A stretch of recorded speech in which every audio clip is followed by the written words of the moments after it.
नमस्कार। सुबह सवेरे में आप सभी दर्शकों का हार्दिक स्वागत है। मैं हूं आपके साथ श्वेता शर्मा। चलिए छत्तीसगढ़ की तमाम अहम खबरों से आपको रूबरू कराते हैं और शुरुआत करेंगे रायपुर से अहम खबर के साथ, जहां राज्य में 76 लाख राशन कार्डों का नवीनीकरण होगा। एक बार फिर से आपको बता दें, रायपुर से अहम खबर, जहां राज्य में 76 लाख राशन कार्डों का नवीनीकरण होगा।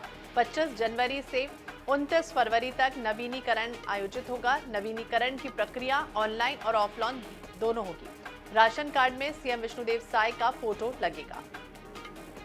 तो जब भी राज्य सरकार नई बदलती है, उसके बाद इस तरह से राशन कार्ड का नवीनीकरण होता है और एक बार फिर से नवीनीकरण की जो प्रक्रिया है राशन कार्ड की, वो शुरू हो जाएगी और सीएम विष्णुदेव साय का उसमें फोटो भी लगेगा। हालांकि ऑनलाइन ऑफलाइन दोनों ही तरह से नवीनीकरण का ये जो काम है वो होगा। तो 76 लाख राशन कार्ड एक बार फिर से नवीनीकरण की प्रक्रिया से होकर गुजरेंगे। तो राशन कार्ड में सीएम विष्णुदेव साय का फोटो लगेगा। तो जब तत्कालीन सरकार रही है कांग्रेस की, उस समय भी नवीनीकरण की प्रक्रिया शुरू हुई थी, उसमें भी फोटो लगा था उस समय तत्कालीन सीएम का। और अब एक बार फिर से नवीनीकरण की प्रक्रिया शुरू होने वाली है और विष्णुदेव साय का इसमें फोटो रहेगा। 22 जनवरी पूरी दुनिया के लिए ऐतिहासिक दिन होगा, क्योंकि इस दिन अयोध्या में नवनिर्मित मंदिर की प्राण प्रतिष्ठा जो होनी है। अब श्री राम जन्मभूमि के संघर्ष की कहानी पर फिल्म तैयार की गई है और फिल्म का नाम 695 है। इस फिल्म में बाबरी मस्जिद का विवादित ढांचा ढाए जाने से लेकर राम मंदिर निर्माण, हिंदुओं का संघर्ष और उनसे जुड़े करीब 500 सालों के इतिहास के साथ ही अखंड भारत की परिकल्पना को भी बखूबी दिखाया जाएगा। बता दें, मूवी का रायपुर के मेकर्स ने इसे तैयार किया है और इस फिल्म की खास बात यह है कि मूवी की शूटिंग उन्हीं लोकेशन पर की गई है जहां मंदिर आंदोलन से जुड़ी घटनाएं घटित हुई थी। छत्तीसगढ़ के भाजपा नेता अमित चिमनानी सह निर्माता हैं। इसके साथ ही सिंघम, सिम्बा जैसी फिल्मों में काम करने वाले मशहूर कलाकार अशोक समर्थ ने भी इस फिल्म में काम किया है। अमित चिमनानी और अशोक समर्थ दोनों ने अपने किरदार और अयोध्या के संघर्ष को लेकर INS 24/7 से खास बातचीत की। राम मंदिर प्राण प्रतिष्ठा अयोध्या में जो होने जा रहा है, उसके साथ ही साथ राम जी के ननिहाल रायपुर में भी धूम देखने को मिल रही है। इसी बीच में हम आपको ऐसे शख्सियत से मुलाकात करवाएंगे जिसमें अयोध्या के ऊपर जो एक मूवी बनी हुई है 695। ये तीन जो आंकड़े हैं, ये तीन जो अलग अलग डेट हैं, इसके पीछे भी एक कहानी है। सबसे पहले हम प्रोडक्शन से जुड़ी हुई जो चीज़ें हैं, चिमनानी जी से हम जानना चाहेंगे 695 ये तीन जो आंकड़े हैं सर, उसके बारे में।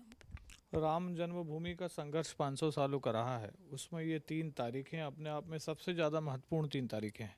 6 यानी कि जब 6 दिसंबर को विवादित ढांचे को गिराया गया, 9 यानी 9 नवंबर जब सुप्रीम कोर्ट का निर्णय आया, 5 यानी 5 अगस्त जब माननीय प्रधानमंत्री जी ने इस पवित्र काम की शुरुआत की, राम मंदिर का निर्माण फिर से शुरू हुआ, शिलान्यास हुआ। तो 6, 9, 5 ये तारीखें राम जन्मभूमि के संघर्ष की सबसे महत्वपूर्ण तारीखें ही इस फिल्म का टाइटल है। अगर इसके बाकी चीज़ों की अगर बात की जाए फिल्म में, तो ये जो अगर ये संदर्भ है, अभी राम मंदिर अयोध्या का प्राण प्रतिष्ठा होना है, उसके थोड़े ही पहले ये फिल्म को लाया गया। देखिए, राम मंदिर का जब उद्घाटन हो रहा है, बड़ा उत्सव का माहौल है, लेकिन इस उत्सव के पीछे पहले एक संघर्ष हुआ है। तो जिस दिन उद्घाटन होना है, इस संघर्ष की गाथा भी पहले आ जानी चाहिए थी। ये प्रयास था हमारे निर्माता श्री श्याम चावला जी का, बहुत श्रद्धा भाव से उन्होंने ये पिक्चर बनाई है। तो इसीलिए अब राम जी साथ देते हैं जब नीयत अच्छी हो। तो 3 दिन पहले ही ये फिल्म रिलीज़ करने में हम सबको कामयाबी हासिल हुई। एक सोशल मैसेज क्या देना चाहेंगे सर?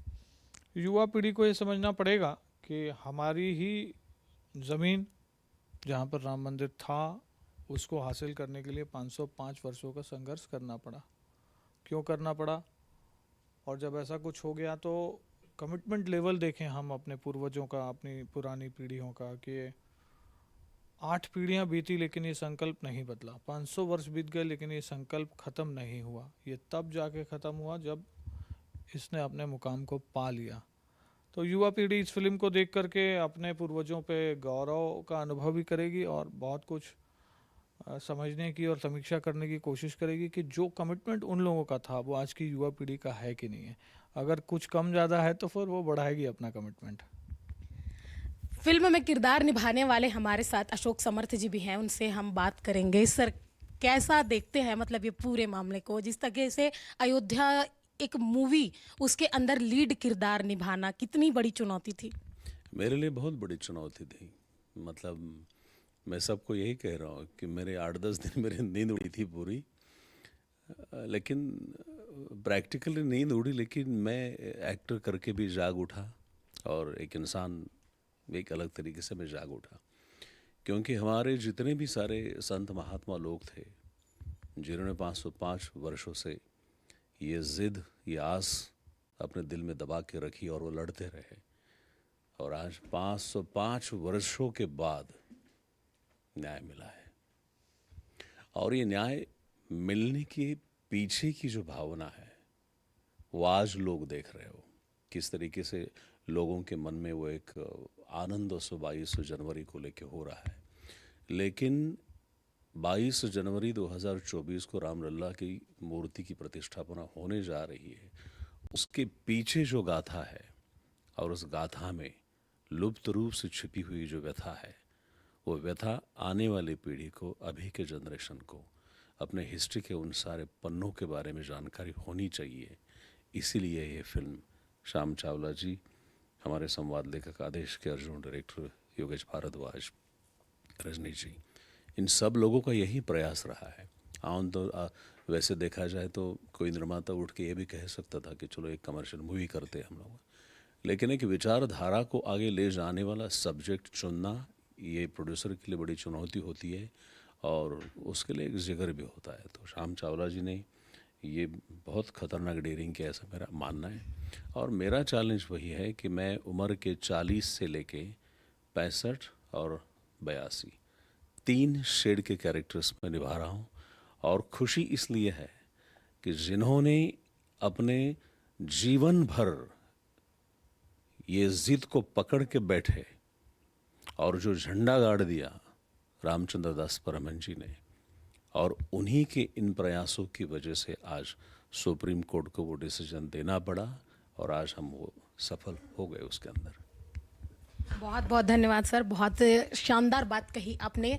6, 9, 5 इन 3 तिथियों को मिलाकर जो इस फिल्म का निर्माण किया गया है काबिले तारीफ है। अयोध्या की पूरी गाथा, संघर्ष और अस्तित्व की लड़ाई से जो ये चीज़ निकल कर सामने आई, जो ये कंटेंट निकल कर सामने आया, वाकई में इसे हर व्यक्ति को, इस फिल्म को ज़रूर देखना चाहिए कि इतने सालों का जो इतिहास रहा है वह कैसा रहा है। तो ये जो 6, 9, 5 जो फिल्म है वह रिलीज़ हो चुकी है।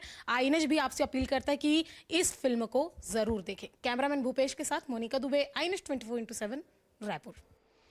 इधर छत्तीसगढ़ कांग्रेस 22 जनवरी को प्रदेश भर में उत्सव मनाएगी। पीसीसी चीफ दीपक बैज ने बताया है कि सभी जिलों में हनुमान चालीसा का महापाठ आयोजित होगा। इसके साथ ही चंद्रखुरी में कांग्रेसी सुंदरकांड का पाठ करेंगे। आईएनएच खास बातचीत करते हुए दीपक बैज ने भाजपा पर जमकर निशाना साधा।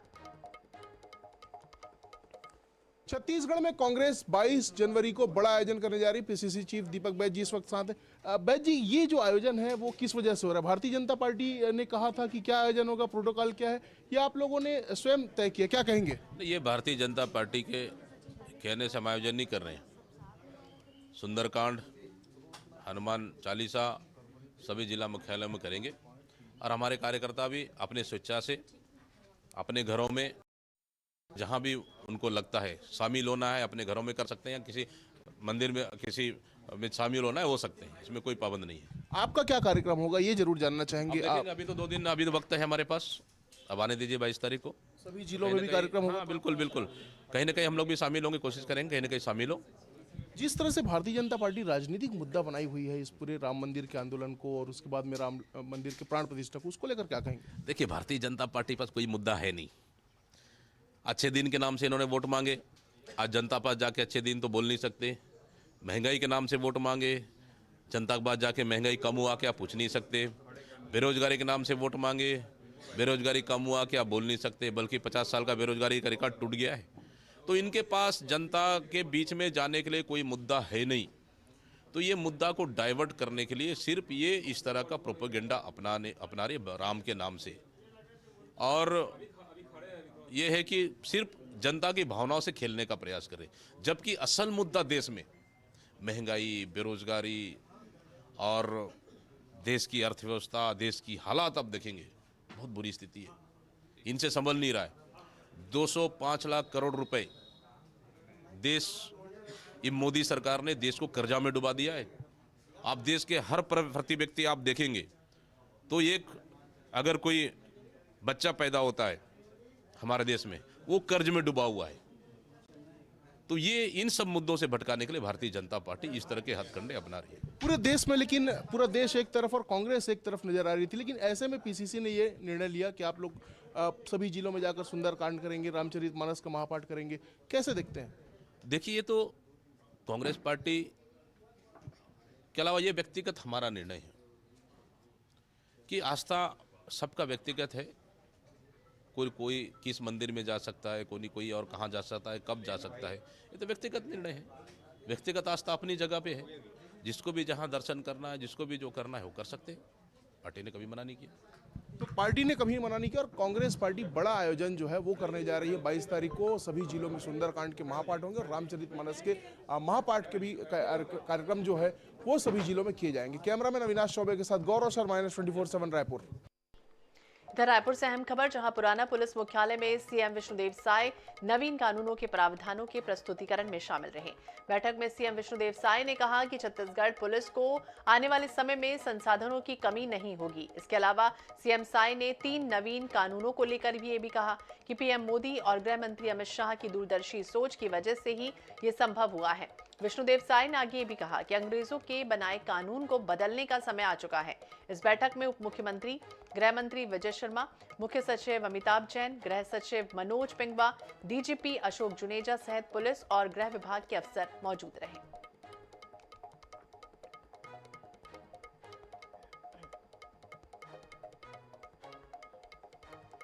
इधर रायपुर से अहम खबर, जहां आवास पर्यावरण मंत्री ओपी चौधरी का निर्देश, गुणवत्ता विहीन कार्य करने वाले ठेकेदार पर सख्त होगी अब कार्रवाई। धीमी गति, गुणवत्ताहीन कार्य करने वाले ठेकेदार का अनुबंध समाप्त करने का निर्देश दिया गया है। धीमी गति, गुणवत्ताहीन कार्य करने वाले ठेकेदार का अनुबंध खत्म करने का निर्देश दिया गया। आवास और पर्यावरण मंत्री ओपी चौधरी, जिन्होंने ये निर्देश दिया है कि गुणवत्ता विहीन अब काम करता है कोई ठेकेदार तो उस पर सख्त से सख्त कार्रवाई होनी चाहिए और अनुबंध सीधे तौर पर खत्म कर दिया जाए। तो गुणवत्ताहीन कार्य करने वाले ठेकेदार पर सख्त कार्रवाई। इधर रायगढ़ में प्रदेश के वित्त मंत्री और रायगढ़ विधायक ओपी चौधरी ने कार्यकर्ताओं से मुलाकात की, साथ ही संगठन के मंत्रियों के साथ बैठक भी की। मीडिया से बात करते हुए ओपी चौधरी ने कहा कि नए बजट में प्रदेश को आगे बढ़ाने के लिए रोड मैप तैयार किया जाएगा। इसके अलावा उन्होंने ये भी कहा कि नया बजट मोदी की गारंटी का प्रतिबिंब होगा। इसके अलावा पिछली सरकार ने छत्तीसगढ़ को खोखला बना दिया था और रायपुर में लाइब्रेरी की सीटों को बढ़ाने का काम चल रहा है। रायगढ़ में भी इसी तरह की प्लानिंग की जा रही है। बजट सरकार का एक महत्वपूर्ण दस्तावेज होता है और सरकार के जो आगामी सरकार बजट में इस बार छत्तीसगढ़ को भविष्य में किस तरह से आगे बढ़ना है उसका एक रोड मैप भी प्रस्तुत किया जाएगा और पूरी तरह से आदरणीय विष्णुदेव साय जी के नेतृत्व में मोदी की गारंटी को पूरा करने के लिए हमारी पार्टी, हमारी सरकार संकल्पबद्ध है। उस संकल्प का प्रतिबिंब होगा इस बार का बजट। आदरणीय विष्णुदेव साय जी के नेतृत्व में छत्तीसगढ़ को नई ऊंचाई पर पहुंचाने वाला बजट है।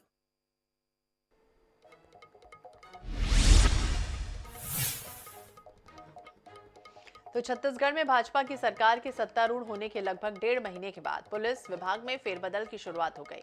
सबसे पहले सरकार ने खुफिया chief IG intelligence doctor Anand Chhabra को भार मुक्त किया और अब नए खुफिया चीफ आईपीएस अमित कुमार होंगे। उन्हें एडीजी इंटेलिजेंस की जिम्मेदारी दी गई है। देखिए,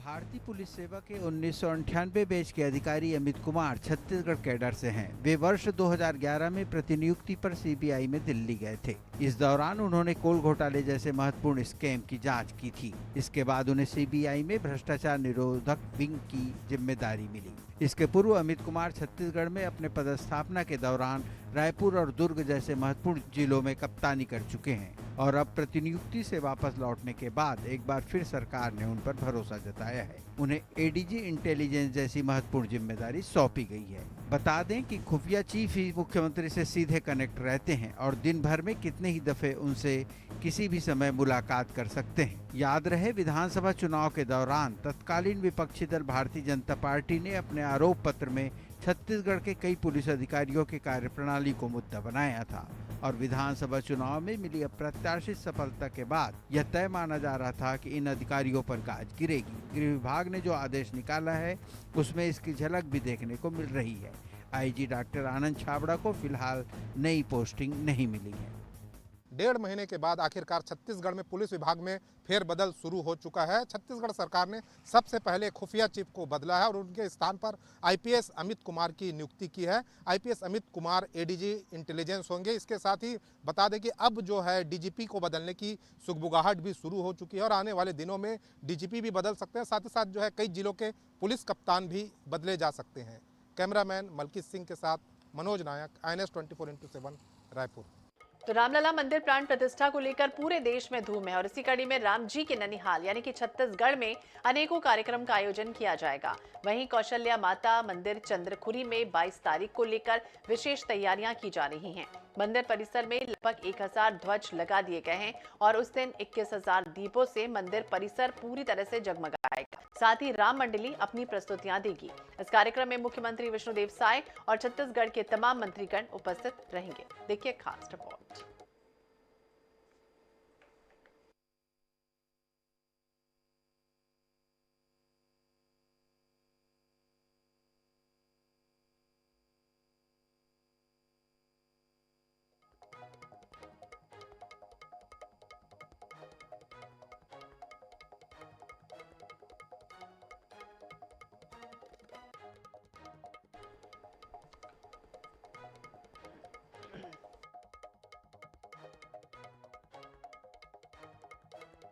तो प्राण प्रतिष्ठा को लेकर अलग अलग जगहों की तस्वीरें हम आपको दिखाने की किस तरह से धूम मची है। बात करेंगे दुर्ग की, जहां जिले की खुर्सीपार स्थित दुर्गा मंदिर में पूर्व मंत्री प्रेम प्रकाश पांडे ने हाथ में झाड़ू लेकर सफाई की।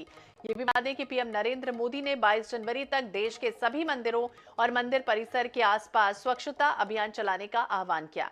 खुर्सीपार स्थित दुर्गा मंदिर में पूर्व मंत्री प्रेम प्रकाश पांडे ने दुर्गा मंदिर परिसर में पहले झाड़ू से सफाई की। इसके बाद दीवार पर कमल फूल का वॉल पेंटिंग भी किया। साथ ही लोगों को अयोध्या के लिए निमंत्रण पत्र दिया गया। पूर्व मंत्री पांडे ने कहा कि 22 तारीख को रामलला की प्राण प्रतिष्ठा होना है, इसे लेकर मंदिरों में साफ सफाई की जा रही है। पार्टी के आह्वान पे 22 तारीख को जो अयोध्या में राम मंदिर में रामलला का प्राण प्रतिष्ठा होगा, उस उपलक्ष्य में जो पूरा एक सप्ताह का कार्यक्रम है, उसी के अंतर्गत ये सारे कार्यक्रम हो रहे हैं। मंदिरों की साफ सफाई, लोगों का जाना, लोगों को उससे जोड़ना, बताना, ये सारी प्रक्रिया